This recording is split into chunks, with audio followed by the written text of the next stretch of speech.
when growing up comes too soon. There is a certain silence in the childhood of people who grew up too fast. It's not the peaceful kind.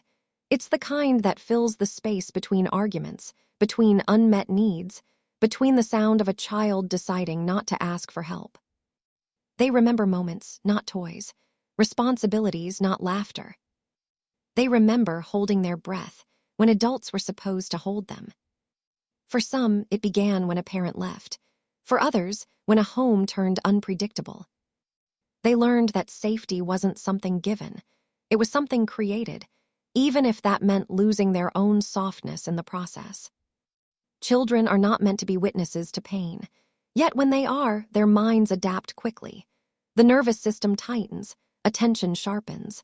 Every sigh, every slammed door, every small shift in tone becomes data. They learn to read emotions the way others read storybooks. This kind of hyper-awareness, mistaken for maturity, becomes their superpower and their curse. They stop being children and start being observers. They become the emotional translators of their homes, the peacekeepers, the ones who know when to stay quiet, when to smile, when to disappear.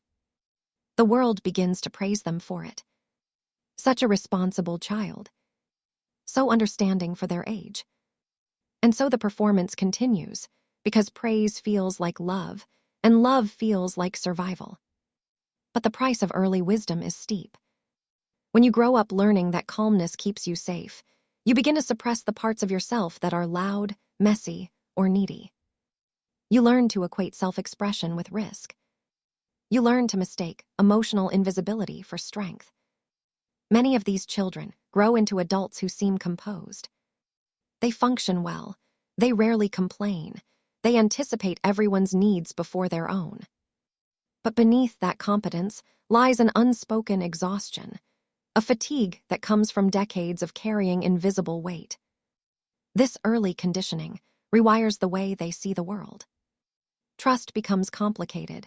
Vulnerability feels dangerous. Even joy, simple, spontaneous joy, feels foreign, because joy requires safety, and safety was never consistent. Psychologists often describe this as adaptive maturity.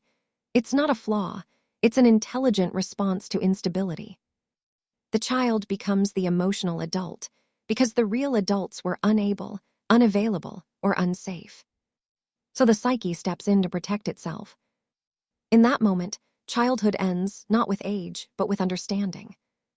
They begin to live in emotional time zones far ahead of their peers. While others play, they plan. While others rest, they calculate.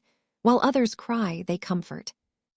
And so begins the lifelong confusion between being needed and being loved. There's also grief, though few recognize it as such. It's the grief of missing a childhood that technically happened, but was never really lived. They scroll through old photos and feel a strange disconnection, as if looking at a character in someone else's story. The smile in those pictures wasn't always happiness. Sometimes it was relief, the temporary kind that comes when things are quiet for a while.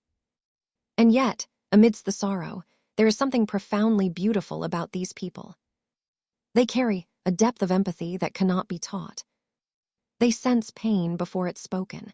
They hold space for others the way no one ever held space for them. Their emotional intelligence is both their wound and their gift.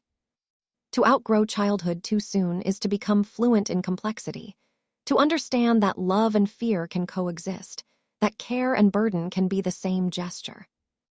But it also means learning, years later, how to return to what was left behind. To laugh without calculating, to cry without apology. To finally discover what it means to exist without performing. Because growing up too soon may have kept them alive.